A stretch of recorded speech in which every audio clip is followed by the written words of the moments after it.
வணக்கம் நேயர்களே, முதல் பார்வைக்கு உங்களை வரவேற்பதில் மகிழ்ச்சி. இன்றைய முதல் பார்வை நிகழ்ச்சியில் பங்கேற்று பேசுவதற்காக எழுத்தாளர் மனுஷ்யபுத்திரன் அவர்கள் எம்மோடு இருக்கிறார். மேலும் ஆலி செந்தில்நாதன் அவர்கள் தொடர்ந்து இணைய இருக்கிறார். முதலில் திரு மனுஷ்யபுத்திரன் அவர்களோடு பேசுவோம். வணக்கம் சார். வணக்கம்.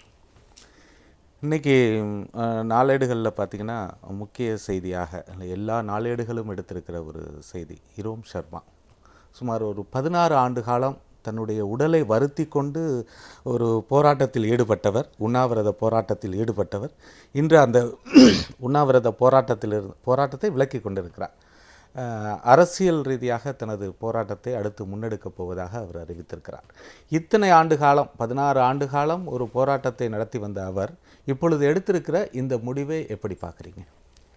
ஒரு போராட்டத்தை நாம் துவங்குகிற போது அல்லது ஒரு போராட்டத்தை நடத்துகிற போது அந்த போராட்டத்தினுடைய வழிமுறைகளை பற்றி அந்த ஒரு நெகிழ்வுத்தன்மையோடு நாம் இருக்க வேண்டும் என்பதுதான் உலகம் முழுக்க இருந்து நாம் போராட்ட வரலாறுகளிலிருந்து கற்றுக்கொள்ளக்கூடிய ஒரு விஷயம்.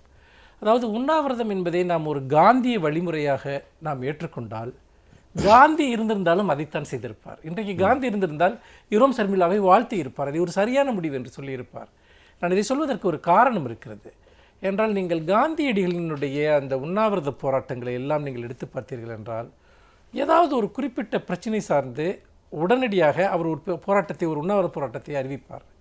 ஆனால் அந்த போராட்டம் என்பது ஒரு குறிப்பிட்ட எல்லைக்கு, ஒரு சேச்சுவேஷன் பாயிண்ட் என்று சொல்வார்களே, அந்த இடத்துக்கு வருகிற போது உடனடியாக அந்த போராட்டத்தை நிறுத்துவார். நிறுத்திவிட்டு பேச்சுவார்த்தைகளுக்கு செல்வார், அல்லது சிறிது காலம் கழித்து வேறொரு போராட்ட முறையை அவர் அறிவிப்பார். இதை காந்தி ஏன் செய்கிறார் என்று சொன்னால், எல்லா போராட்ட வழிமுறைகளுக்குமே ஒரு காலகட்டம் என்று ஒன்று இருக்கிறது. அந்த காலகட்டத்தில் அதை நீங்கள் நிறுத்த வேண்டும் அல்லது அதை மாற்றிக்கொள்ள வேண்டும். அப்பொழுதுதான் காலமேற்றத்திற்கேற்ப அந்த போராட்டம் என்பது வெற்றி பெறும். நாம் சில உலகளாவிய அளவில் இருக்கக்கூடிய சில ஆயுத குழுக்களினுடைய போராட்டங்களை நாம் எடுத்துக்கொண்டீர்கள் என்றால், சிலர் ஒரு குறிப்பிட்ட காலம் வரை ஆயுத ரீதியான போராட்டத்தில் ஈடுபடுவார்கள். பிறகு ஒரு குறிப்பிட்ட காலத்தில் அதை நிறுத்திவிட்டு ஜனநாயக பாதைக்கு திரும்புவார்கள், தேர்தல்களில் போட்டியிடுவார்கள், வெற்றி பெறுவார்கள். ஆயுத போராட்டத்திலும் கூட அந்த வழிமுறை இருக்கிறது. ஆனால் இதை ஒரு நடைமுறை தந்திரமாக கொல்லாத சில போராட்ட இயக்கங்களுடைய வரலாறுகளையும் நாம் பார்த்திருக்கிறோம். அவர்கள் காலம், நம்ம இந்த போராட்டத்தை நாம் நிறுத்த வேண்டிய நேரம் வந்துவிட்டது அல்லது நம்முடைய போராட்ட வழிமுறையை மாற்ற வேண்டிய நேரம் வந்துவிட்டது என்று தெரிந்த பிறகும் கூட அவர்கள் அந்த காலத்தை தாண்டி அதை நீட்டித்துக் கொண்டிருப்பார்கள். அப்பொழுது அந்த போராட்டங்கள் தோற்கடிக்கப்படும் அல்லது அது அர்த்தமற்றதாக மாறும். அந்த வகையில் இது ஒரு பொலிட்டிக்கல் டிசிஷன் என்று நான் நினைக்கிறேன். என்றால் இப்பொழுது இந்த சிறப்பு ஆயுதம் இப்போ அவர் எடுத்திருக்கிற முடிவு இதுக்கு முன்னதாகவே எடுத்திருக்கணும் அப்படின்னு நினைக்கிறீங்களா? இல்லை, நாம் ஒரு போராட்டத்தை நாம் அப்படி பார்க்க முடியாது. ஏனென்று கேட்டால், ஒரு போராட்டத்தில் ஈடுபடுகிற ஒருவருக்கு அவர் இந்த போராட்டத்தை எப்பொழுது நிறுத்த வேண்டும் என்பதற்கு தனிப்பட்ட சில காரணங்கள் இருக்கலாம், அரசியல் ரீதியான சில காரணங்கள் இருக்கலாம். இப்பொழுது அரசியல் ரீதியான காரணங்களை எடுத்துக்கொண்டால், இந்த சிறப்பு ஆயுதப்படை சட்டத்தை நீக்க வேண்டும் என்கிற ஒரு கோரிக்கை என்பது இப்பொழுது பரவலாகி இருக்கிறது. அநேகமாக அது நாடாளுமன்றத்திலே கூட அது விலக்கிக் கொள்ளப்படுவதற்கான ஒரு சூழலை நோக்கி கூட நாம் சென்று கொண்டிருக்கிறோம். நாம் இதையும் கணக்கில் எடுத்துக்கொள்ள வேண்டும். இன்னொன்று, நாம் ஒரு தனிநபர் உண்ணாவிரதத்தை இந்த அரசு அல்லது நம்முடைய ஒரு அமைப்புகள் எப்படி கையாளுகின்றன என்பதையும் நாம் பார்க்க வேண்டும். ஏனென்றால் பொதுவாக இது போன்ற போராட்டங்களுக்கு நாம் ரெஸ்பான்ஸ் செய்கிற விதம் என்பது, இப்போ இரோம் சர்மிளா இவ்வளவு கால போராட்டத்திற்கு நம்முடைய அமைப்புகள் எந்த விதமான ஒரு நியாயமான எதிர்வினையையும் ஆற்றவில்லை. அவர் எத்தனை வருடம், இன்னும் 16 வருடங்கள் அவர் உண்ணாவிரதம் இருந்தால் கூட இதே நிலையில் வைத்திருக்க முடியும் அவர்களால். அப்படி இருக்கிற போது அரசுமே அவரது போராட்டத்தை கண்டுகொள்வதாகவே இல்லை கடந்த கால வரலாறு. நிச்சயமாக. ஏனென்றால் அது எந்த ஆட்சி மத்தியில் இருந்தாலும் சரி, அவரை வலுக்கட்டாயமாக மருத்துவமனைக்கு கொண்டு போய் சேர்ப்பது, திரவ உணவுகளை அவருடைய மூக்கின் வழியாக செலுத்துவது, அவரை உயிரோடு எப்படியாவது வைத்திருக்க வேண்டும், இதுதான் அவர்களுடைய ஒரு அடிப்படை நோக்கமாக இருந்திருக்கிறது. ஆனால் இதில் எனக்கு இருக்கக்கூடிய ஒரு அடிப்படையான கேள்வி என்னவென்றால், நாம் இப்போ உண்ணாவிரத போராட்டம், அது காந்தி இந்த உலகத்திற்கு அளித்த ஒரு முக்கியமான ஒரு போராட்ட வழிமுறை. காந்தி ஒரு பிரிட்டிஷ் அரசாங்கத்தை நோக்கி உண்ணாவிரதம் இருந்தார் என்பதை விட அவர் மக்களை நோக்கி உண்ணாவிரதம் இருந்தார் என்று தான் சொல்ல வேண்டும். இப்போ இருக்க மாதிரியான ஒரு ஊடகங்களோ அல்லது ஒரு மிகப்பெரிய வலைப்பின்னலோ இல்லாத ஒரு காலகட்டத்தில் ஒரு மனிதர் போய் ஒரு பட்டினி போரை நடத்துகிறார் என்பது அன்றைக்கு இந்தியாவினுடைய ஒரு மனசாட்சியை உலுக்கியது. இந்த மனிதர் நமக்காக வந்துட்டு இந்த உண்ணாவிரத நோன்பை மேற்கொண்டிருக்கிறார் என்பது இவ்வளவு பன்முக மொழி, கலாச்சாரம், பண்பாடு கொண்ட ஒரு தேசத்தினுடைய மனசாட்சியை அது உலுக்குகிறது. ஆனால் அப்படிப்பட்ட ஒரு சூழல் இன்றைக்கு இருக்கிறதா? இங்கே சசி பெருமாள் மதுவுக்கு எதிராக உண்ணாவிரதம் இருந்தார். என்ன நடந்தது? இன்னும் பல பேர் உண்ணாவிரதம் இருந்தார்கள். சிலர் அந்த உண்ணா நோன்பிலேயே உயிரை விட்டவர்களும் கூட இருக்கிறார்கள். ஆனால் அது எதுவும் சமூகத்தினுடைய மனசாட்சியை உருக்குவதில்லை. கூடங்குளம் போராட்டத்தை எடுத்துக்கொள்ளுங்கள். அவ்வளவு மக்கள் 3 ஆண்டுகளுக்கு மேலாக தொடர் உண்ணாவிரத போராட்டங்களை நடத்தினார்கள். ஆனால் தமிழகத்தில் எங்காவது அது ஒரு எதிரொலியை, அது தமிழகத்தினுடைய மனசாட்சி அது உலுக்கியதா என்று பார்க்கிற போது நாம் எங்கோ மக்கள் போராட்டங்கள் தொடர்பாக மக்களே அந்நியப்பட்டு நிற்கிறார்களோ என்கிற ஒரு அச்சம் மேலிடுகிறது. காந்தியினுடைய உண்ணாவிரதத்திற்கு எதிர்வினையாற்றிய, காந்தியோடு ஒருங்கிணைந்து நின்ற அந்த சமூகம் என்பது இன்றைக்கு இல்லை. இதுதான் இன்றைக்கு தன்னுடைய போராட்ட வழிமுறையையும் கூட இரோம் ஷர்மிளா மாற்றிக்கொள்வதற்கான ஒரு காரணமாக இருக்கலாம். மேலும் இது போன்ற தனி மனித போராட்டம், ஒரு நபராக இருந்து அவர் மேற்கொள்கிற போராட்டம் அந்த பிரச்சனையை உலகுக்கு எடுத்து சொல்லுமே ஒழிய, அதை வலு சேர்க்குமே ஒழிய, அந்த போராட்டத்தில் ஒரு பெரிய வெற்றி ஈட்டுவதற்கு வாய்ப்பில்லை என்பதற்கு ஒரு உதாரணமாக இந்த இது அமைந்து விட்டது என்கிற ஒரு கருத்தும் இருக்கிறது. நீங்கள் சொல்வது ஒரு சரியான ஒரு கருத்து. இதை நாம் இன்னும் கூட விரிவாக பார்க்கலாம். ஒரு தனிநபர்களுடைய போராட்டத்தை ஒரு அரசு கையாள்வது எளிது. ஆனால் ஒரு இயக்கத்தினுடைய போராட்டத்தை, ஒரு அரசியல் இயக்கம் சார்ந்து உருவாகக்கூடிய ஒரு போராட்டத்தை ஒரு அரசு புறக்கணிக்க முடியாது. ஏனென்றால் இப்பொழுது காந்தியினுடைய விஷயம் அதுதான். காந்தி என்பவர் ஒரு தனி மனிதர் அல்ல. அதற்கு பின்னால் காங்கிரஸ் என்கிற ஒரு மிகப்பெரிய பேர் இயக்கம் இருந்தது. எப்படித்தான். ஆனால் சசி பெருமாள் ஒரு தனிநபராக நின்ற இந்த போராட்டத்தை நடத்துகிறார். அதே போல் இரோம் ஷர்மிளா அங்கே ஒரு தனிநபராக நின்ற இந்த போராட்டத்தை நடத்துகிறார். அந்த போராட்டத்தினுடைய நோக்கம் என்பது ஒட்டுமொத்தமான ஒரு விடுதலைக்கானது, அந்த மாநில மக்களினுடைய ஒரு அடிப்படை உரிமைகளுக்கானது. ஆனால் அதை தனிநபராக அவர் நடத்துகிற போது அந்த போராட்டத்தை வெகு சுலபமாக அரசால் கையாள முடிகிறது. இதுவே அவருக்கு பின்னால் ஒரு பெரிய அரசியல் இயக்கமாக அவர் பரிணமித்திருந்தார் என்று வைத்துக் கொள்ளுங்கள். அதை ஒரு பெரிய இயக்கமாக அவரால் கொண்டு செல்ல முடிந்தது என்று வைத்துக் கொள்ளுங்கள். அப்பொழுது அந்த போராட்டம் கொடுக்கக்கூடிய அழுத்தம் என்பது வேறு, அந்த அழுத்தத்தின் விளைவாக ஏற்படக்கூடிய மாற்றங்கள் என்பது வேறு. இப்பொழுது கூட இரோம் ஷர்மிளா தான் தேர்தலில் போட்டியிட விரும்புவதாக சொல்வது என்பது, அவர் உண்மையில் அதற்காக ஒரு கட்சியை ஆரம்பிக்கலாம், ஒரு இயக்கத்தை ஆரம்பிக்கலாம், மக்களிடம் ஒரு ஆதரவு கேட்டு செல்லலாம். அதன் மூலமாக இதுவரைக்கும் அவர் முன்வைத்த கோரிக்கைகள் என்பது ஒரு புதிய பரிமாணத்தை அல்லது ஒரு புதிய ஒரு எல்லையை அடையக்கூடிய வாய்ப்பு இருக்கிறது. உண்மையான அழுத்தம் என்பது ஒரு தனிநபரினுடைய கோரிக்கையை ஒரு சமூக கோரிக்கையாக, ஒரு மக்கள் போராட்டத்தினுடைய கோரிக்கையாக, பீப்புள் வில் என்று சொல்வார்களே, அத்தகைய ஒரு மக்களுடைய ஒரு கோரிக்கையாக முன்வைக்கிற போதுதான் அது மாற்றங்களை உருவாக்கும். அந்த வகையில் ஒரு சரியான அரசியல் பாதையில் இரோம் ஷர்மிளா செல்கிறார் என்று தான் நான் நினைக்கிறேன். இல்லை, இப்பொழுது இந்த அரசியல் நிலைப்பாட்டை இப்போ அரசியலில் தன்னுடைய போராட்டத்தை நிறுத்தி கொண்டு அரசியலில் ஈடுபடுவது, அதன் மூலமாக தனது பிரச்சனைகளை வென்றெடுப்பது என்கிற அவருடைய இந்த முயற்சி வெற்றி தரக்கூடியது அப்படின்னு நினைக்கிறீங்களா? இந்தியாவில் நடந்த எல்லா மாற்றங்களுமே அரசியல் ரீதியான போராட்டங்களால் நடந்தவை தான். அது இடஒதுக்கீடு சார்ந்த பிரச்சனைகளாக இருக்கலாம், அல்லது பல்வேறு விதமான உரிமைகள் சம்பந்தமான விஷயமாக இருக்கலாம், அல்லது ஒடுக்கப்பட்ட மக்களுக்கான அனைத்து போராட்டங்கள், விவசாயிகளுடைய உரிமைகள், தொழிலாளிகளுடைய உரிமைகள், இது எல்லாமே ஜனநாயக ரீதியாக வென்றெடுக்கப்பட்டவை தான்.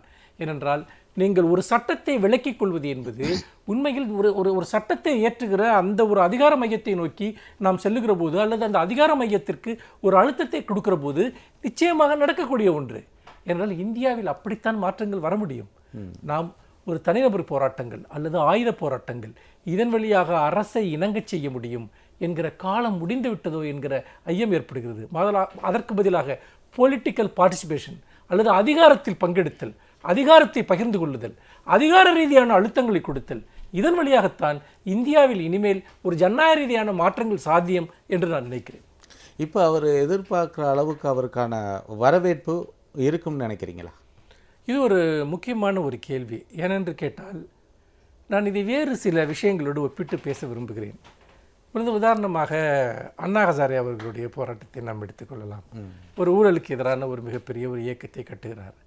ஆனால் நீங்கள் ஒரு குறிப்பிட்ட நோக்கத்திற்காக நீங்கள் போராடுகிற போது அந்த குறிப்பிட்ட நோக்கம் சார்ந்து சில விஷயங்கள் உங்களுக்கு இருக்கும். ஆனால் ஒரு அரசியல் தலைவராக ஒருவர் பரிணமிக்கிற போது பல்வேறு சமூக பிரச்சனைகளில் அவர் எத்தகைய நிலைப்பாடுகளை எடுக்கிறார், அல்லது பல்வேறு விதமான மக்களுடைய கொண்ட ஒரு மாநிலத்தில் அந்த விருப்பங்களை அவருடைய இயக்கமோ அவரோ எப்படி பிரதிபலிக்கிறார்கள், இதை பொறுத்துத்தான் அவருடைய ஒரு அரசியல் எதிர்காலம் என்பது அமையும். ஏனென்றால் நீங்கள் சிங்கிள் அஜெண்டாவோடு போராடக்கூடியவர். உதாரணமாக உதயகுமார் அவர்கள் ஒரு அணு உலை எதிர்ப்பு இயக்கத்தை தொடங்குகிறார்.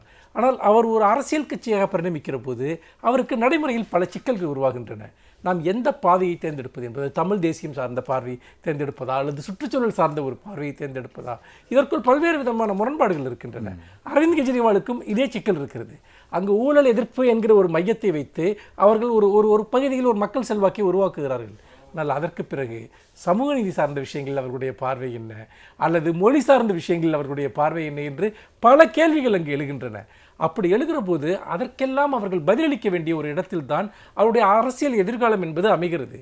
ஏனென்றால் நீங்கள் ஒரு குறிப்பிட்ட நோக்கத்திற்காக போராடுவது என்பது வேறு, ஒரு ஒட்டுமொத்த மாநிலத்தினுடைய விருப்பங்களை பிரதிபலிப்பது என்பது வேறு. இரோம் ஷர்மிளா எத்தகைய ஒரு அரசியல் அணுகுமுறையோடு அதையெல்லாம் செய்ய போகிறார் என்பதை நாம் பொறுத்திருந்து பார்க்க வேண்டும்.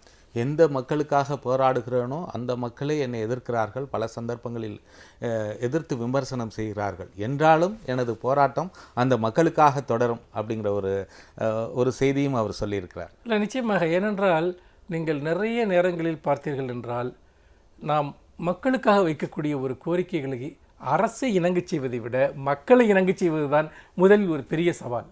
என்றால் பல சமயங்களில் மக்கள் தங்களுக்கு எதிரான விஷயங்களை கூட அவர்கள் அதை பற்றிய ஒரு அறியாமையின் காரணமாக அவர்கள் அதை ஆதரிக்கக்கூடியவர்களாக இருப்பார்கள். அப்படித்தான் ஒரு போராட்டத்தை கூட அவர்கள் தவறாக புரிந்து கொண்டு அந்த போராட்டத்திற்கு பின்னால் நிற்பதற்கு அவர்கள் தயங்குவார்கள். மக்களை இணங்கச் செய்வது தான் ஒரு அரசியல் தலைவரினுடைய முக்கியமான அவருடைய ஆளுமை என்பது அதுதான்.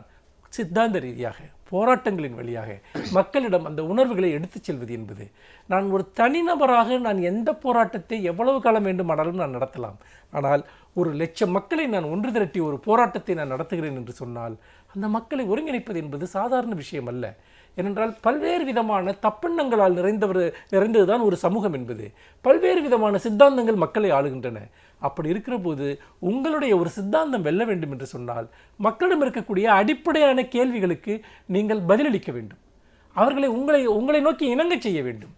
ஒரு அரசியல் தலைமை பண்பினுடைய ஒரு முதன்மையான விஷயமாக நான் அதைத்தான் பார்க்கிறேன். இல்லை, இப்போ அரசியல் ரீதியாக பிரச்சனைகளை சந்திப்பது அல்லது அரசியலில் ஈடுபடுவது என்கிற அவருடைய முயற்சியை அவருக்கு பின்னால் மக்கள் அணிவகுக்க தயாராக இருக்கிறார்கள் என்று எடுத்துக்கொள்ள முடியுமா? இல்லை, இன்றைக்கு இரோம் ஷர்மிளாவினுடைய இந்த போராட்டம் என்பது அந்த மாநில மக்களுக்கு ஆழ்ந்த ஒரு மன நெகிழ்ச்சியை உருவாக்கி இருக்கிறது. ஏனென்றால் அவர் ஒரு குறிப்பிட்ட ஒரு விஷயத்தை நீக்குவதற்காக அவர் போராடினால் கூட ஒரு பெண்ணாக தன்னுடைய மிக இளமை காலத்திலிருந்து இந்திய வரலாற்றில் மட்டுமல்ல உலக வரலாற்றிலேயே இல்லாத ஒரு மிகப்பெரிய ஒரு போராட்டத்தை அவர் நடத்தியிருக்கிறார். அப்படி நடத்தியிருக்கிறது என்பது நிச்சயமாக அந்த மாநில மக்களிடம் அவர் மீதான ஒரு மிகப்பெரிய ஒரு நன்மதிப்பை ஏற்படுத்தி இருக்கிறது என்பதில் எந்த சந்தேகமும் இல்லை. ஆனால் ஒரு தனிப்பட்ட நபரின் மீதான நன்மதிப்பு மட்டும் ஒரு அரசியல் இயக்கமாக மாறாது. அவர் ஒரு வலுவான ஒரு அரசியல் இயக்கத்தை கட்டியெழுப்ப வேண்டும். தனக்கு பின்னால் ஒரு பெரிய அரசியல் ஒரு விருப்புறுதி கொண்ட ஒரு கட்டமைப்பை அவர் உருவாக்க வேண்டும். அப்படி உருவாக்கி அந்த மாநிலத்தினுடைய பல்வேறு உரிமைகளுக்கான ஒரு போராட்டத்தை ஜனநாயகபூர்வமாக முன்னெடுத்தால் நிச்சயமாக இரோம் ஷர்மிளா அங்கு மட்டுமல்ல, அருணாச்சல் பிரதேசத்தில் மட்டுமல்ல, தேசிய அளவில் அவர் ஒரு தலைவராக அவர் உருவாவதற்கான ஒரு வாய்ப்பு கூட இருக்கிறது என்று நான் நினைக்கிறேன். இரோம் ஷர்மிளாவின் போராட்டம், அந்த போராட்டத்தை எப்பொழுது அவர் உண்ணாவிரத போராட்டத்தை விலக்கி கொண்டு அரசியலுக்கு அடியெடுத்து வைத்திருக்கிறது, இது போன்ற பிரச்சனைகளை பற்றி பேசிக்கிட்டு இருந்தோம். இப்போ நீங்கள் எப்படி பார்க்குறீங்க? அதாவது இரோம் ஷர்மிளாவின் அரசியல் பிரவேசம் அவருக்கு வெற்றியை ஏற்படுத்தி தரும்னு நினைக்கிறீங்களா? நான் கொஞ்ச நேரம் நண்பர் மனுஷபுத்திரன் பேசின விஷயம் கேட்டேன். இது சம்பந்தமாக அவர் மிக சரியாக தான் சொல்லியிருக்கிறாரு. இந்த இரோம் ஷர்மிளா விஷயத்தில் நாம் 2 கோணங்களை பார்க்க வேண்டியிருக்கு. ஒன்று அவங்க வடகிழக்கு மாநிலங்களில் மணிப்பூர் உட்பட, மணிப்பூர், மிசோரம், அசாம், நாகாலாந்து, அருணாச்சல் பிரதேசம், திரிபுரா, இந்த மாநிலங்களில் இந்த பகுதியில் இருக்கக்கூடிய கிட்டத்தட்ட ஒரு 30-40 முக்கியமான இனங்களில் பல ஆண்டு காலமாக நடந்து வந்த போராட்டத்தினுடைய ஒரு முகம்தான் இரோம் ஷர்மிளா. அந்த பிரச்சனை இப்போ எப்படி இருக்குன்னு பார்க்கணும். அவங்க உண்ணாவிரத போராட்டத்தை தொடங்கிய 2000 இல்லை அதுக்கு முன்னாடி அந்த பிரச்சனை எப்படி இருந்தது, இன்றைக்கி 2016 அந்த பிரச்சனை, அதுக்கான கோரிக்கைகள், அதுக்கான முழக்கங்கள், அந்த அணுகுமுறையெல்லாம் இப்போ எப்படி இருக்குன்னு பார்க்கணும். அதோடு வச்சு தான் நம்ம இரோம் ஷர்மிளாவை எதிர்காலத்தில் அரசியலில் என்னவாக மாறுறதுக்கான வாய்ப்பு இருக்குதுன்னு பார்க்கணும். என்னை பொறுத்தவரையில் இது ஒரு மிக முக்கியமான ஒரு போராட்ட வடிவத்தை அவங்க இவ்வளோ காலம் தொடர்ந்து இருந்து எந்த விதமான முடிவும், அந்த போராட்டத்துக்கு எந்த விதமான முடிவு, அதனுடைய ஒரே நோக்கம் என்ன, அந்த ஆயுதப்படை சிறப்பு சட்டத்தை நீக்கணும் அப்படிங்கிறது தான். அதில் எந்த விதமான மாற்றமும் இல்லாமல் இந்த காந்தி தேசத்தில் எவ்வளவு ஆண்டு காலம் உண்ணாவிரதம் இருந்து அவங்க வேறு வழி இல்லாமல் விலகிக்கிறாங்க. இதுதான் உண்மை. இது வந்து எனக்கு வந்து ஒரு விதத்தில் வந்து 87 திலீபனுடைய உண்ணாவிரத போராட்டத்தை நினைவுபடுத்துது. இதே இந்தியாவுக்கு எதிராக தான் அவர் உண்ணாவிரதம் இருந்தார். அவரை சாக விட்டாங்க. அதான் நடந்தது. கடைசியில் அங்கே நடந்தது நமக்கு தெரியும். ஆனால் இவங்க இடம் பொறுத்த வரையில் அவங்க ஒரு தொடர்ச்சியான போராட்டத்துக்கு பிறகு எந்த விதமான வெற்றியும் பெறாமல் இதில் பயன் இல்லை அப்படின்ற அளவுக்கு கிட்டத்தட்ட முடிவுக்கு வந்து நான் அடுத்து அரசியல் பிரவேசம் செய்ய போகிறேன் அப்படின்னு அவங்க முடிவெடுக்கிறாங்க.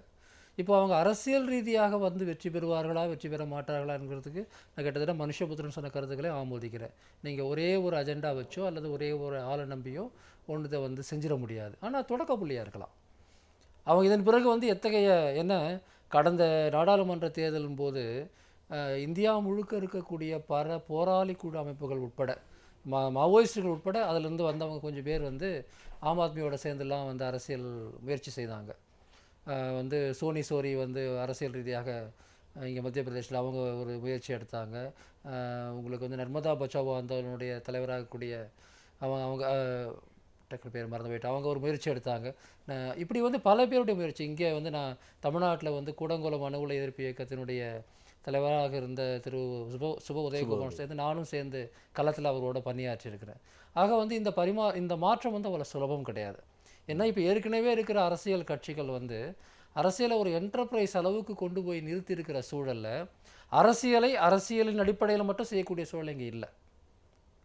பாலிடிக்ஸ் ஃபார் பாலிடிக்ஸ் சேக்ஸிங் கிடையாது. இப்போ அரசியலோடு வேறு பல விஷயங்களும் ஒன்றா சேர்ந்து ஒரு சாதாரணமாக என்னுடைய அரசியல் கோரிக்கைகளுக்காக நான் அரசியல் களத்தில் இறங்கி செயல்படுறேன் அப்படிங்கிறது அவ்வளோ சுலபமானது இல்லை. இப்போ இரோம் ஷர்மிளாவின் அரசியல் பிரவேசம் யாருக்கு பாதிப்பை ஏற்படுத்தும் நினைக்கிறீங்க? இல்லை, அதுதான் சொல்ல வரேன். அது வந்து இப்போ என்ன நடந்திருக்குன்னா, இந்த 15-16 வருஷத்தில் அவங்க உண்ணாவிரத போராட்டம் தொடங்கி இந்த ஒரு 15 வருஷத்தில் வடகிழக்கு முழுக்கவே சூழல் வந்து மாறி இருக்கு. அங்கே அரசு வந்து தன்னுடைய இராணுவ பிடியை வந்து தளர்த்தி கொள்ளலை. இன்னொரு பக்கம் வந்து அங்கே இருக்கக்கூடிய இளைஞர்கள் வேலை இல்லாத சூழலில் ஒரு காலத்தில் ஆயுதம் ஏந்தி போராடினாங்க, இல்லை அரசாங்கத்துக்கு எதிராக போராடினாங்க. இப்போ வந்து அவர்கள் கிட்டத்தட்ட அந்த நிலங்களிலிருந்து விரட்டப்படுகிறார்களே நம்ம சொல்ல முடியும். எந்த விதமான மாற்றமும் அங்கே நடக்காமல் அவர்கள் வந்து டெல்லிக்கும் பாம்பேக்கும் பெங்களூருக்கும் சென்னைக்கும் ஹைதராபாத்துக்கும் வேலைக்காக, அதாவது வந்து வடகிழக்கு மாநிலங்களோட வரலாற்றில் முன் எப்போதும் இல்லாத வகையில் லட்சக்கணக்கான இளைஞர்கள் வந்து இப்போ புலம்பெயர்ந்து வேறு இடங்களுக்கு வேலைக்கு வந்திருக்கிறாங்க. அப்போ அங்கே வந்து போராட்டத்துக்கான ஆட்களே இப்போ கிடையாது.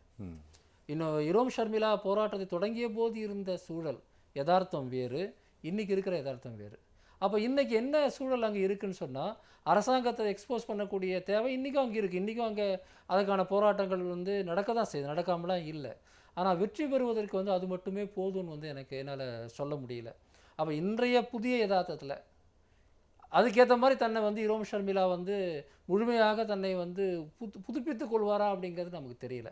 இப்போ அவங்க என்ன சொல்கிறாங்க, நான் போட்டியிடுவது முதலமைச்சர் ஆவேன் அப்படின்ற மாதிரியான ஒரு வாசகத்தை வந்து அவங்க பேசுகிறாங்க. அது கொஞ்சம் இம்மெச்சூராக தான் இருக்குது. போராட்ட களத்தினுடைய தன்மைங்கிறது வேறு. அதில் வந்து அவங்க மிக முழுமையான ஒரு தன்மையும் அல்லது ஒரு புரிதலும் கொண்டவர்களாக இருக்கலாம். ஆனால் வந்து ஒரு நடக்கக்கூட நான் நடக்காது நான் சொல்ல வரல. ஆனால் அந்த பார்வையே வந்து எனக்கு ரொம்ப அதீதமாக வந்து இருக்கிறது. ஏன்னா வடகிழக்கில் இந்திய அரசின், குறிப்பாக இந்திய புலனாய்வு அமைப்புகளினுடைய நேரடியான ஆதரவு இல்லாமல் ஒரு அணுவும் அசையாது. ஒரு முதலமைச்சரும் உருவாகிவிட முடியாது. அவ்வளோ சுலபமான விஷயமே கிடையாது. அதனால் இது ஒரு இதுவரையில் நடத்தின போராட்டத்தை விட 10 மடங்கு பெரிய போராட்டம் இனி அவங்க நடத்தி ஆகும். அப்போ அரசியல் களத்தில் அவர் இரோம் ஷர்மிளா நிறைய பிரச்சனைகளை எதிர்கொள்ள வேண்டியிருக்கும், நிறைய சவால்களை சந்திக்க வேண்டியிருக்கும் என்று சொல்லப்படுறது எப்படி பார்க்குறீங்க? இல்லை, அது ரொம்ப சரியான ஒரு கருத்து தான். ஆனால் இந்த சவால்களை வந்து ஒரு நபர், ஒரு தலைமை அல்லது ஒரு இயக்கம் எப்படி எதிர்கொள்ளப் போகிறது? ஒரு சொசைட்டியோட கேள்விகளுக்கு, ஒரு சமூகத்தினுடைய கேள்விகளுக்கு ஒரு கட்சியோ தலைமையோ என்ன பதில்களை சொல்லப் போகிறது என்பதில் தான் அதனுடைய ஒரு அரசியல் முக்கியத்துவம் இருக்கிறது. இல்லாவிட்டால் இரோம் ஷர்மிளாவினுடைய இந்த போராட்டம் என்பது வீணானதில்லை. அவர் உருவாக்கிய உணர்வு என்பது வீணானதில்லை. இதை இரோம் ஷர்மிளா திறமையாக பயன்படுத்தாவிட்டால் வேறொரு இயக்கமோ அல்லது வேறொரு அமைப்போ அதை எடுத்து செல்லும், அதை பயன்படுத்தி கொள்ளும். ஆக 2 அம்சங்கள் இருக்கின்றன. ஒன்று, இரோம் ஷர்மிளா அங்கு உருவாக்கிய உணர்வு என்பது ஆழமானது. அது உண்மையில் யாருடைய மனசாட்சியும் தட்டி எழுப்பக்கூடிய ஒன்று. ஆனால் அதற்கு ஒரு அரசியல் வடிவம் எப்படி கிடைக்கும் என்பது அவருடைய எதிர்காலத்தில் அதாவது அவருடைய இந்த ஒற்றை அஜெண்டாவை தாண்டி ஒட்டுமொத்தமாக இந்த வடகிழக்கு மாநிலத்தில் இருக்கக்கூடிய பிரச்சனைகளை அவர் எப்படி எதிர்கொள்ளப் போகிறார், பிராந்திய உரிமைகள் சார்ந்த விஷயங்களை அவர் எப்படி எதிர்கொள்ளப் போகிறார், பிற இயக்கங்களோடு எந்தெந்த இயக்கங்களோடு தன்னை இணைத்துக் கொள்ளப் போகிறார், இதெல்லாம் முக்கியமான கேள்வி. அப்பொழுது வரக்கூடிய முரண்பாடுகளை அவர் எப்படி தீர்ப்பார்? இதையெல்லாம் அவர் செய்ய மாட்டார் என்று நான் சொல்லவில்லை. ஆனால் அப்படி செய்வதற்கு ஒரு மிகப்பெரிய அளவிற்கான காலம் அவருக்கு தேவை. அது உண்மையில் தனிநபராக ஒரு உண்ணாவிரத போராட்டம் நடத்துவதற்கும், நான் ஏற்கனவே சொன்னது போல லட்சக்கணக்கான மக்களுடைய உணர்வுகளை ஒருங்கிணைப்பதற்கும் ஒரு நீண்ட ஒரு தூரம் இருக்கிறது என்று தான் நினைக்கிறேன். மக்கள் பிரச்சனைகளை முன்னெடுக்கப் போகிறேன் என்று சொல்வதற்கும் நான் முதலமைச்சராக போகிறேன் என்று சொல்வதற்கும் வித்தியாசம். அது வந்து எடுப்பிலே அதுக்கான சாத்தியமெல்லாம் இருக்கிறது நான் சொல்ல மாட்டேன். ஏன்னு கேட்டிங்கன்னா, அதிகாரம் வேண்டும் எங்களுக்கு என்று கேட்பது என்பது அதனுடைய ஒரு அடையாளமாகத்தான் அதை பார்க்கிறேன். ஒரு முதலமைச்சராக போகிறேன் என்று அவர் கேட்பது என்பதை அதை நம்ம ஒரு பதவியாசையாக நாம் பார்க்க வேண்டியதில்லை. மாறாக எங்களுடைய உரிமைகளை மீட்டெடுக்க வேண்டும் என்றால், எங்களுடைய கோரிக்கைகள் வெல்ல வேண்டும் என்றால், எங்களுக்கு அதிகாரம் வேண்டும் என்று ஒருவர் கேட்பது, ஒரு இயக்கம் கேட்பது, அது ஒரு இயல்பான ஒரு விஷயம். அதை அப்படித்தான் நான் பார்க்கிறேன். அதனால் நாம் அதை ஒரு கொச்சையாக பார்க்க வேண்டிய அவசியம் இல்லை என்று நினைக்கிறேன். அடுத்த செய்திக்கு போவோம் சார். அதாவது காஷ்மீரில் அமைதி திரும்ப இளைஞர்கள் முன்வர வேண்டும் அப்படின்னு பிரதமர் பேசியிருக்கிறார். இன்னும் கூட சொல்லியிருக்கார், புத்தகமும் கிரிக்கெட் மட்டையும் லேப்டாப்பும் இருக்க வேண்டிய கைகளில் துரதிர்ஷ்டவசமாக கற்கள் கொடுக்கப்பட்டுள்ளன என்கிற ஒரு கருத்தை அவர் பதிவு செய்திருக்கிறார். இளைஞர்கள் அமைதி திரும்புவதற்கு முன்வர வேண்டும், அதாவது அவர்கள் தங்களுடைய பங்களிப்பை அளிக்க வேண்டும் என்ற அவருடைய கோரிக்கையை எப்படி பார்க்குறீங்க? அந்த இளைஞர்கள் கையில் வந்து லேப்டாப்போ அல்லது கிரிக்கெட் மட்டையோ இல்லாமல் ஒரு கல்லோ அல்லது துப்பாக்கியோ போனதுக்கு யார் காரணம்? அந்த இளைஞர்கள் தாங்களாகவே அதை எடுத்துக்கிட்டாங்களா? அது விளையாட்டு பொருளா? மோடியுடைய இந்த வாசகத்துக்கு பின்னால் இருக்கக்கூடிய குரூரத்தை வந்து கொஞ்சம் கூட சகிச்சிக்க முடியல. என்ன தொடர்ச்சியாக காஷ்மீர் மீது நடத்தப்பட்ட அரசியல் சாசன ரீதியான துரோகம், இராணுவ ரீதியான வன்முறை, கலாச்சார ரீதியான வன்முறை, அவர்கள் ஒதுக்கப்பட்டது, இது அத்தனையும் எவ்வளவு பெரிய பங்கு ஆட்சி இருக்குதுங்கிறது பற்றி பேசாமல், என்னவோ அந்த இளைஞர்கள் வழி தவறி போயிட்டாங்க, லேப்டாப் இருக்க வேண்டிய கையில் வந்து கல் இருக்கே அப்படின்னு பரிந்து மோடி இப்போ சமீபமாக போன 2-3 ஸ்டேட்மெண்ட் எல்லாமே ஒரு பக்கம் பார்த்தா ரொம்ப நகைச்சுவையாக இருக்குது, இன்னொரு பக்கம் பார்த்தா குரூரத்தோட உச்சகட்டமாக இருக்குது. குஜராத்தில் தலித்துகள் விஷயத்தில் அப்படி தான் பேசினார். அவங்கள அடிக்காதீங்க, என்ன வேணால் சுட்டுக்கொள்ளுங்க, அவங்கள அடிக்காதீங்க அப்படின்னு. யார் இதுக்கெல்லாம் காரணம்? எந்த சித்தாந்தம் காரணம்? மோடிங்கிற தனிநபர் விட்டுருங்க, எந்த சித்தாந்தம் காரணம்? எந்த சித்தாந்தத்தை மோடி பிரதிநிதித்துவப்படுத்துகிறாரோ அந்த சித்தாந்தம் தான் காஷ்மீரில் இருக்கக்கூடிய இளைஞர்களில் வந்து துப்பாக்கி எடுக்கவோ கல்லை எடுக்கவோ அல்லது வந்து இராணுவத்துக்கு எதிராக போராடுறதுக்கு காரணமே ஒழிய, மற்றபடி அவங்களுக்கு வந்து ஒரு பெரிய எல்லாரையும் போல இருக்கணும் தானே எல்லா இளைஞர்களும் நினைப்பாங்க. அதாவது மிக சமீப வரலாறு நம்ம எடுத்து பார்த்தாலும் ஒவ்வொரு முறையும் அந்த காஷ்மீரில் வந்து மக்கள் சுதந்திரம் கேட்குறாங்க, இந்தியா தராது, நல்ல விஷயம், அது வந்து அப்படியே இருக்கட்டும். ஆனால் அந்த மக்களுடைய அந்த கேள்விக்கு பின்னாடி இருக்கக்கூடிய காரணங்கள் என்ன, அதை அட்ரஸ் பண்ணுறது நம்மளால் முடியுதா? அந்த ஒரு குறிப்பிட்ட அரசியல் சாசன பிரிவை வந்து 371 பிரிவை வந்து நீக்க வேண்டும் என்று சொல்லக்கூடிய ஒரு கட்சியினுடைய பிரதமர் வந்து எப்படி வந்து அந்த காஷ்மீர் இளைஞர் கையிலிருந்து ஒரு கல்லை எடுக்க முடியும்? இல்லை அந்த மக்களுக்கு கொடுக்கப்பட்ட வாக்குறுதிகள் எல்லாம் வந்து தவறு என்று பேசக்கூடிய ஒரு கட்சி, காஷ்மீரில் இருக்கக்கூடிய ஒவ்வொரு முஸ்லீமும் ஒரு பயங்கரவாதி என்று சொல்லக்கூடிய ஒரு கட்சி, காஷ்மீரில் இருக்கக்கூடிய மக்களுடைய போராட்டத்தை வந்து வெறும் பாகிஸ்தானுடைய தூண்டுதலால் தான் போராடுறாங்க, அங்கே ஒன்றும் பிரச்சனை கிடையாது என்று சொல்லக்கூடிய ஒரு கட்சி வந்து எப்படி கட்சியினுடைய தலைவர் அல்லது அதனுடைய பிரதமர் வந்து இப்படி சொல்வதற்கு என்ன அருகதை இருக்குது? நேரு காலம் தொடங்கி இன்று வரையில் காஷ்மீர் விஷயத்தில் இந்தியா இழைத்திருக்கிற துரோகத்தை வந்து உலகமே அறியும். அதாவது வந்து அவங்க மிக சாதாரணமாக சொல்ல போனால் முதலில் அந்த ரெஃபரண்டம் நடத்துவதாக கொடுத்த வாக்குறுதியை மீறியது தொடங்கி இன்று வரை.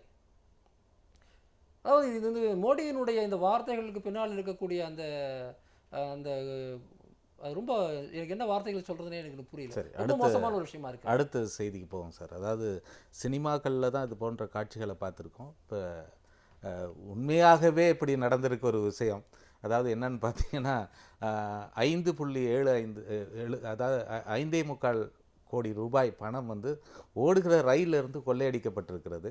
இது ஒரு பெரிய அதிர்ச்சியான ஒரு விஷயமாக இருக்கிறது. சினிமாக்களில் நடந்த சம்பவம் இப்போ உண்மையாகவே நடக்குது. இதை பற்றி உங்களுடைய கருத்து என்ன? பொதுவாக வங்கியிலிருந்து கொண்டு செல்லப்படுவதாக சொல்லப்படுகிற பணம் தொடர்பாக இப்படிப்பட்ட செய்திகள் எல்லாம் வெவ்வேறு வடிவங்களில் ஏன் தொடர்ந்து வந்து கொண்டிருக்கின்றன என்று தெரியவில்லை. நேற்றைய சம்பவம் அதை பற்றி சொல்லக்கூடிய அந்த செய்திகளை எல்லாம் பார்க்கிற போது உண்மையில் நீங்கள் ஒரு வங்கியிலிருந்து இவ்வளவு பணம் கொண்டு செல்லப்படுகிறது என்கிற போது இவ்வளவு பாதுகாப்பு குறைபாடுடன் அது கொண்டு செல்லப்பட்டிருக்க கூடுமா, கொண்டு செல்ல முடியுமா என்கிற ஒரு அடிப்படை கேள்வியைத்தான் நாம் திரும்ப திரும்ப எழுப்ப வேண்டியிருக்கிறது. அப்படி என்று சொன்னால் இப்படித்தான் அவர்கள் இவ்வளவு காலமும் இந்த பணத்தை எல்லாம் கையாண்டிருக்கிறார்களா, அல்லது இது இப்போது தான் நடக்கிறதா என்கிற கேள்வி எல்லாம் வருகிறது. இது உண்மையிலேயே இந்த கொள்ளை நடந்திருக்கிற விதத்தை பார்க்கிற போது சாதாரணமாக ஒரு வீட்டில் புகுந்து, யாரும் இல்லாத வீட்டில் புகுந்து திருடர்கள் எப்படி ஓட்டை பிரித்து திருடி கொண்டு போவார்களோ அந்த மாதிரி ஒரு கொள்ளை நடந்திருக்கிறது. சர்வசாதாரணமாக. இத்தனைக்கும் அந்த கொள்ளையர்கள் எல்லாம் ஏதோ ஒரு இந்த பேங்க் ராபரி பற்றி நீங்கள் சொன்னீர்கள். பேங்க் ராபரியில் வரக்கூடிய இந்த ஆயுதம் தாங்கிய குழுக்களைப் போலவெல்லாம் கூட அவர்கள் அதை செய்யவில்லை. என்னால் சில இடங்களில் அப்படி ஆயுதம் தாங்கிய குழுக்கள் எல்லாம் ரயிலை மறித்து கொள்ளையடித்தது, குறிப்பாக பல வட இந்திய மாநிலங்களில் கூட சில போராட்ட குழுக்கள் கூட அப்படியெல்லாம் அதை செய்திருக்கிறார்கள். ஆனால் இங்கு நடந்தது என்பது இது ஒரு கொள்ளை என்பதை விட ஒரு பாதுகாப்பு ஏற்பாடுகள் தொடர்பான ஒரு மிகப்பெரிய ஒரு கேலிக்குத்து என்று நான் நினைக்கிறேன். இன்னொரு முக்கியமான ஒரு விஷயம், அதில் ₹1 ₹2 நோட்டுகளிலிருந்து ₹500 நோட்டுகள் வரை அந்த பழைய தாள்கள் இருந்திருக்கின்றன. ஆனால் ₹500 நோட்டுகள் இருக்கக்கூடிய பெட்டிகள் மட்டும் உடைக்கப்பட்டிருக்கின்றன. இதுதான் இதில் கவனிக்க வேண்டிய ஒரு விஷயம். கிட்டத்தட்ட ₹5 கோடி மேல் அவர்கள் எடுத்துச் சென்றிருக்கலாம் என்று சொல்லப்படுகிறது. நிச்சயமாக இந்த பணம் எடுத்துச் செல்வது தொடர்பாக உள்ளிருக்கக்கூடிய ஆட்களுடைய தொடர்புகள் இல்லாமல், செய்திகள் இல்லாமல், ஒரு மிகப்பெரிய திட்டமிடல் இல்லாமல் இதை செய்திருக்க முடியாது. இது உண்மையிலேயே இந்த ஒரு குறிப்பிட்ட ஒரு கொள்ளை தொடர்பான விஷயமாக அல்ல, ஒட்டுமொத்தமாகவே நம்முடைய வங்கிகள் தொடர்பான பாதுகாப்பு ஏற்பாடுகள், அது தொடர்பான இந்த பணப்பரிவர்த்தனையில் இருக்கக்கூடிய பாதுகாப்பு ஏற்பாடுகள் தொடர்பான ஒரு மிகப்பெரிய அளவிற்கான ஒரு பரிசீலனையை நாம் செய்ய வேண்டிய நேரம் நெருங்கிவிட்டது என்பதைத்தான் இந்த கொள்ளை சம்பவம் காட்டுகிறது. ஓடும் ரயிலில் இது போன்ற ஒரு சம்பவம் எப்படி சாத்தியமானது சார்? இல்லை, அதான் நம்ம ஏற்கனவே திட்டமிட்டிருந்தா இது ஒரு இன்சைடர் ஜாபாக கூட இருக்கலாம், எனக்கு தெரியல. ஏற்கனவே எல்லா விஷயங்களும் தெரிந்த ஒருவரால் மட்டும்தான் இது செய்ய முடியும்.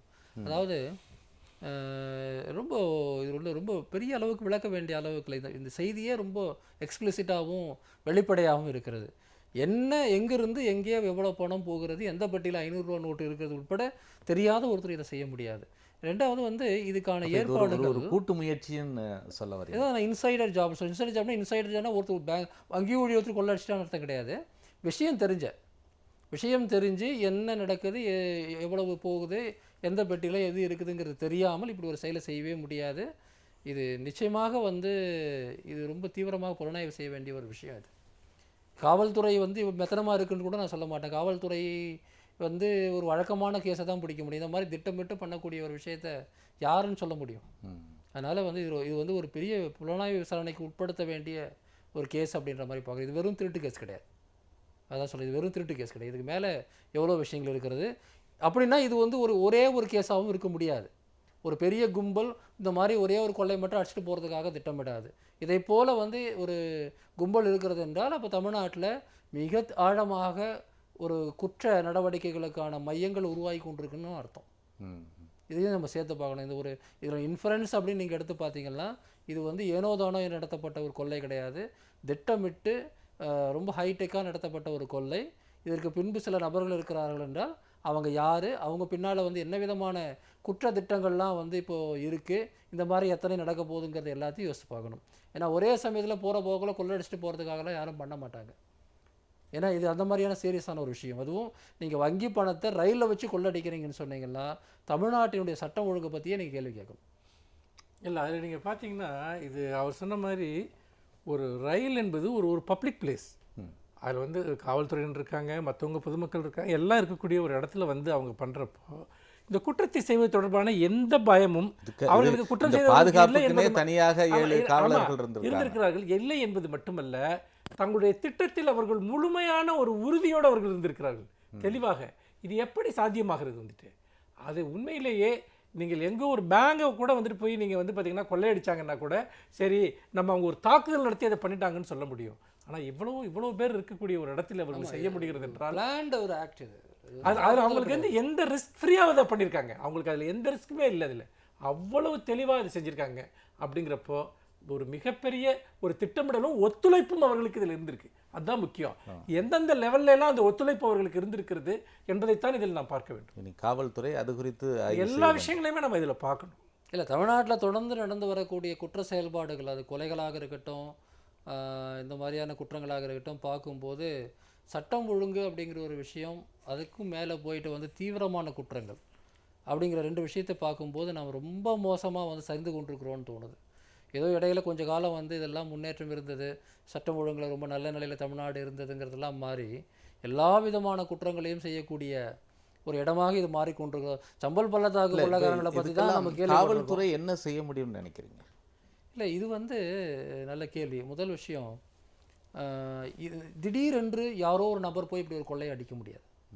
ஒரு காவல்துறைக்கு அதனுடைய புலனாய்வு அந்த துறைகள் மூலமாக நிச்சயமாக தமிழ்நாட்டினுடைய அந்த கிரிமினல் லேண்ட்ஸ்கேப் வந்து அவங்களுக்கு கட்டாயம் தெரிஞ்சிருக்கும். ஆக இப்படி ஒரு கொள்ளையை வந்து யார் அடிக்க முடியும்? இங்கிறதோ திடீர்னு யாராவது வந்து இது என்ன சொல்கிறது, பஞ்சாப்லேருந்து இங்கே வந்து கொள்ளை அடிச்சிட முடியுமா? இங்கே இருக்கக்கூடிய ஒரு குரூப் தான் பண்ண முடியும். அவங்க யாருங்கிறதுக்கு சாத்தியமில்லைன்னு சாத்தியமில்லைன்னு சொல்ல முடியாது. அது வேறு விஷயம். பொதுவாக நான் சொல்கிறேன், பொதுவாக இங்கே இருக்கக்கூடியவர்கள் வந்து செய்கிறாங்கன்னா அதுக்கான பின்னணி விவரங்களை வந்து போலீஸ் வந்து தயார் நிலையில் வந்து இருந்திருக்கணும். அப்படி இல்லைன்னாலும் கூட இந்த குற்ற நடவடிக்கைகள் அப்படின்னு சொல்லிட்டு வரும்போது பழைய மாதிரி நம்ம சினிமாவில் பார்க்குற மாதிரிலாம் இப்போ போலீஸ் வந்து இயங்கிறது கிடையாது. அவங்களுடைய இன்டெலிஜென்ஸ் நெட்வொர்க் வந்து ரொம்ப பிரம்மாண்டமானது. இன்னும் சொல்ல போனால் இன்றைய தொலைத்தொடர்பு யுகத்தில் நீங்கள் அவ்வளோ சுலபமாக தப்பிக்க முடியாது. தப்பிக்க வைக்கணும்னு நான் முடிவு செய்தால் ஒழிய, உங்களை ஒரு குற்றவாளியை தப்பிக்க வைக்கணும்னு அரசாங்கம் முடிவு செய்தால் ஒழிய, இன்றைய தொலைத்தொடர்பு யுகத்தில் ஒவ்வொரு நடவடிக்கையும் ஒரு ஒரு டாக்ஸியில் போகும்போது எந்த இடத்துல நீங்கள் இருக்கிறீங்கிறத உங்கள் மொபைல் ஃபோன் மூலமாக நான் ட்ரேஸ் பண்ண முடியும்னு சொல்லும்போது, இந்த கொள்ளைகள்லாம் என்ன எங்கேயாவது பூமிக்கு அடியிலையா நடக்குது? ஆக இந்த போலீஸ் கொள்ளையர்களை கண்டறிவதில் சிரமம் இருக்காதுன்னு சொல்கிறீங்க. அதுவும் சிரமம் இருக்காது. கண்டறிய முடியலன்னா அதுக்கு எதாவது காரணம் இருக்கணும், அவ்வளோதான் விஷயம். இல்லை, அதில் இன்னொரு விஷயம் பாருங்கள். இப்போ தமிழ்நாட்டில் கடந்த வருடங்கள் நடந்த மிக முக்கியமான வழக்குகளில் இன்வெஸ்டிகேஷனோட லெவல் எந்த நிலையில் இருக்குன்னு நீங்கள் பாருங்கள். எத்தனை வழக்குகளில் குற்றவாளிகள் கண்டிக்கப்பட்டிருக்காங்க. மிக பிரபலமான கொலை வழக்குகளில் கூட அல்லது கொள்ளை சம்பவங்களில் கூட ஒரு சிறிய முன்னேற்றம் கூட எட்டப்படலை.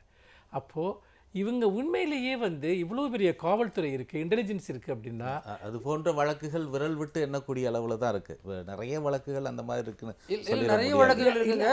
வழக்கு தான் பேசுகிறோம் நாம். ஆமாம், நிறைய வழக்குகள். அதில் வந்து இன்வெஸ்டிகேஷன் வந்து அதனுடைய அடிப்படை தளத்தை விட்டே நகர்றதில்லை. வந்துட்டு நிறைய நீங்கள் ஒரு நாளைக்கு எத்தனை குற்ற வழக்குகள் வந்துட்டு பார்த்தீங்கன்னா பதிவாகுது, செய்தித்தாள்களில் வருது. யுவராஜ் விஷயத்தை வந்து அவரை கண்டுபிடிக்க முடியலன்னு அவ்வளோ காலம் வந்து பண்ணாங்க. ஆனால் ராம்குமாரை 4 நாளில் கண்டுபிடிக்கிறாங்க. அங்கே கண்டுபிடிக்கிறோம், நீங்கள் முடிவு பண்ணீங்கலாம் கண்டுபிடிப்பீங்க. ஆனால் அவர் வந்து வெளியே இருந்துக்கிட்டே வந்து வாட்ஸ்அப்பில் டெலிகாஸ்ட் பண்ணுற அளவுக்கு வந்து அவரால் பண்ண முடிஞ்சது கோகுல்ராஜ் வழக்கில். அப்போ அது போலீஸ் வந்து யாரை உடனடியாக கண்டுபிடிக்கணும், யாரை கண்டுபிடிக்க வேண்டிய அவசியம் இல்லை உட்பட பல்வேறு விஷயங்கள் வருது.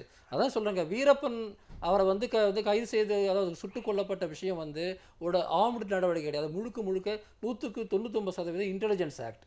அதன் பிறகு 1% தான் அங்கே துப்பாக்கி பேசுச்சு. 99% இன்டெலிஜென்ஸ். இங்கே கண்டுபிடிச்சாலும் குற்றமாகுது, குற்றம் சொல்ல வரல. நான் என்ன சொல்ல வரேன்னா, இன்டெலிஜென்ஸ் மூலமாக உங்களால் இதெல்லாம் பண்ண முடியும். இன்டெலிஜென்ஸ் அந்த தொழில்நுட்பம் எல்லாம் வளர்ந்து இருக்குது, உங்களால் பண்ண முடியும் அப்படிங்கிறத தான் நான் சொல்ல வரேன். நான் அது குற்றம்னு அது சொல்லலை. அப்படி இருக்கும்போது இன்றைக்கி நடக்கக்கூடிய இந்த மாதிரியான பெரிய குற்றங்களை, ரொம்ப நுணுக்கமான குற்றங்களை ஒன்றா கண்டுபிடிக்க முடியாமல் போகலாம். ஒரு ட்ரெயினை ஒரு பகுதியை உடைச்சி நீ வந்து பணத்தை தூக்கிட்டு போகிறதுங்கிறது வந்து என்னை பொறுத்தவரையில் அவ்வளோ சாதாரணமான ஒரு விஷயம் கிடையாதுங்க. சாதாரணமான விஷயம் இல்லை. இருந்தாலும் அது கண்டுபிடிக்க முடியாத ஒரு சொல்ல வரல. நான் என்ன சொல்ல வரேன்னு சொன்னால், இத்தகைய குற்றங்களை ஒருத்தர் செய்கிறாரு அப்படின்னு சொன்னால் கண்டுபிடிக்க முடியும், இன்டெலிஜென்ஸ் வந்து ரொம்ப பலமாக இருக்குது, அவ்வளோ சுலபமாக நம்மளால் தப்பிக்க முடியாதுங்கிற எண்ணம் இருந்தால் ஒருத்தர் அந்த குற்றத்தில் ஈடுபடுறதுக்கு கூட யோசிப்பார். ஆனால் இங்கே நம்ம எதை வேணால் செஞ்சுட்டு தப்பிக்க முடியுன்ற எண்ணம் இருக்குன்னு வச்சுக்கோங்க. அப்போ நீங்கள் என்ன செய்வீங்க? சரி சார், அடுத்த செய்திக்கு போவோம். அதாவது சமஸ்கிருதம் இந்தி திணிப்பை தமிழகம் அனுமதிக்காது அப்படின்னு சொல்லி சட்டப்பேரவையில் நேற்று அதிமுக சார்பில் சொல்லியிருக்கிறாங்க. சம்பந்தப்பட்ட அமைச்சர் அதை சொல்லியிருக்கிறார். அதை எப்படி பார்க்குறீங்க? இல்லை, அது அப்படி சொல்வதே அவர்கள் செயலுக்கு கொண்டு வந்தார்கள் என்றால் அதற்கான ஒரு உறுதியான முடிவுகளை தமிழக அரசு எடுக்கும் என்று சொன்னால் அது வரவேற்கத்தக்கது. அமைச்சர் அப்படி சொல்லியிருப்பதை மதிப்பிற்குரிய சட்டமன்ற எதிர்க்கட்சி தலைவர் மு க ஸ்டாலின் அவர்களும் கூட நேற்று அதை வரவேற்று கூறியிருக்கிறார். சட்டமன்றத்தில் இதற்கான ஒரு தீர்மானத்தை கொண்டு வர வேண்டும் என்கிற கோரிக்கையை திராவிட முன்னேற்றக் கழகம் தொடர்ந்து அங்கே முன்வைத்து வருகிறது. ஆனால் என்ன பிரச்சனை என்று சொன்னால், இங்கே இந்த புதிய கல்விக் கொள்கை தொடர்பாக இதுவரைக்கும் தமிழக அரசு என்ன நினைக்கிறது என்பது தொடர்பான ஒரு விஷயங்கள் எதுவும் நமக்கு தெரியவில்லை. இப்போ மற்ற கட்சிகள் அவர்கள் நிலையில் அதை எதிர்ப்பதையோ அல்லது விமர்சிப்பதையோ தொடர்ந்து வெளிப்படுத்தி இருக்கிறார்கள். ஆனால் இதில் முதலமைச்சரினுடைய அல்லது தமிழக அரசினுடைய நிலைப்பாடுகள் இதுவரைக்கும் நமக்கு என்னவென்று நமக்கு தெரியவில்லை. என்றால் புதிய கல்விக் கொள்கையில் சமஸ்கிருதம் மட்டுமல்ல, வேறு பல ஆபத்தான பிரச்சனைகள் இருக்கின்றன. கல்வியை கார்ப்பரேட் மயமாக்குவது அல்லது அதை முழுக்க அந்நிய நாட்டு நிறுவனங்களுக்கு கல்வியை தாரை வார்ப்பது, மாநில அரசினுடைய கல்வியில் மாநில அரசினுடைய உரிமைகள் என்ன என்பதை பற்றிய கேள்விகள், அதே போல் இந்த தொழிற்கல்வி என்கிற பெயரில் கட்டாய கல்வி உரிமை என்கிற ஒரு விஷயத்திலிருந்து இன்றைக்கு இளைஞர்களை மக்களை விளக்குவது, இப்படி பல அடிப்படை பிரச்சனைகள் இருக்கின்றன. இது எல்லாமே நாம் சமூக நீதிக்காக நடத்தி வந்த இவ்வளவு கால போராட்டத்தின் மீதும் தொடுக்கப்பட்டிருக்கக்கூடிய ஒரு யுத்தம் என்பது. அப்படி இருக்கிற போது வேறு எந்த மாநிலத்தையும் விட தமிழகத்தில் இருக்கக்கூடிய அனைத்து கட்சிகளும் இந்த விஷயத்தில் ஒரு குரலில் பேச வேண்டிய ஒரு நிர்பந்தம் இப்பொழுது ஏற்பட்டிருக்கிறது. அப்படி பார்க்கிற போது இதில் எந்தெந்த விஷயங்களில் இது சமஸ்கிருதத்தை மட்டும் நாம் ஒரு விஷயமாக நம்ம எடுத்துக்கொள்ள முடியாது. இதற்குள் அதைவிட மிக தீவிரமான பல பிரச்சனைகள் இதற்குள் இருக்கின்றன. அதை பற்றியெல்லாம் தமிழக அரசினுடைய நிலைப்பாடு என்னவென்று நமக்கு தெரியவில்லை. இல்லை, இப்போ அதாவது ஒரு குற்றச்சாட்டு முன்வைக்கப்படுகிறது, தமிழகம் இந்த விஷயத்தில் புதிய கல்விக் கொள்கை விஷயத்தில் அவசரப்படுகிறது. ஒரு வரைவு அறிக்கை மட்டுமே தயாரிக்கப்பட்டிருக்கிறது. வரைவு அறிக்கை தான் அந்த இணையதளத்தில் வெளியிடப்பட்டிருக்கிறது. இது குறித்து என்னென்ன ஆட்சேபனைகள் இருக்கிறதோ அந்த ஆட்சேபனைகளை தெரிவிக்கலாம். அதற்குரிய அவகாசம் இருக்கிறது. அதற்கு முன்பாகவே இது ஏதோ அமலுக்கு வந்து விட்டதை போன்ற ஒரு ஒரு ஒரு ஒரு ரியாக்ஷன் தமிழகத்தில் இருக்குது அப்படின்னு சொல்லி பாஜகவினர் குற்றம் சாட்டுறாங்க. அதாவது ஒரு விஷயம் டிஸ்கஷனில் இருக்கும்போது முதல்ல பேசணும், வந்துட்டு பிறகு பேசுறதுக்கு நேரமே கிடையாது. நான் என்னுடைய கடந்த வாரம் நடந்த ஒரு நிகழ்ச்சியை சொல்கிறேன், நீங்கள் சொல்கிறதோட சம்மந்தப்பட்டது. புதிய கல்விக் கொள்கையில் குறிப்பாக அந்த மொழி தொடர்பான ஒரு தனி பகுதி இருக்குது. அது முழுக்க சமஸ்கிருதத்துக்கும் இந்திக்கும் சாதகமான ஒரு பகுதி. அதாவது 5 வகுப்பு வரை தாய்மொழியிலே கல்வி இருக்க வேண்டும் என்கின்ற ஒரு கருத்தை தவிர, அது ஏற்றுக்கொள்கிறோம், அது எல்லாருமே ஏற்றுக்கிற விஷயம். அதை தவிர மீதி முழுக்க அது சமஸ்கிருத இந்திய அடிப்படையிலான ஒரு கொள்கையாக இருந்தது. இதை உருவாக்கிய குழுவினர் யார் என்று பார்த்தால் அவர்கள் யாரும் பெரும்பாலும் அவர்கள் கல்வியாளர்கள் கிடையாது.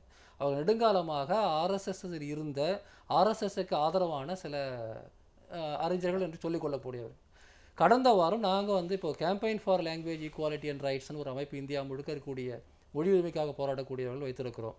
எங்கள் சார்பாக நாங்கள் மத்திய மனிதவளத்துறை அமைச்சர் ஜவடேகருக்கு நாங்கள் கடந்த வாரம் நாங்கள் தான் ஒரு மனு கொடுத்துருக்குறோம். அந்த குறிப்பிட்ட பகுதியை மட்டும் எடுத்து அதில் என்னென்ன பிரச்சனை இருக்குது, நாங்கள் ஏன் அதை ஒத்துக்க முடியாது, முழுக்க இது ஒரு ஹிந்தி சமஸ்கிருத சார்பாக மட்டும் இருக்குது அப்படிங்கிற ஒரு கருத்தை மொழி உரிமையின் அடிப்படையில், மொழி சமத்துவத்தின் அடிப்படையில் இதை நாங்கள் மாற்றுமாறு பரிசீலிக்கிறோம் என்று ஒரு கடிதத்தை நாங்கள் கொடுக்குறோம்.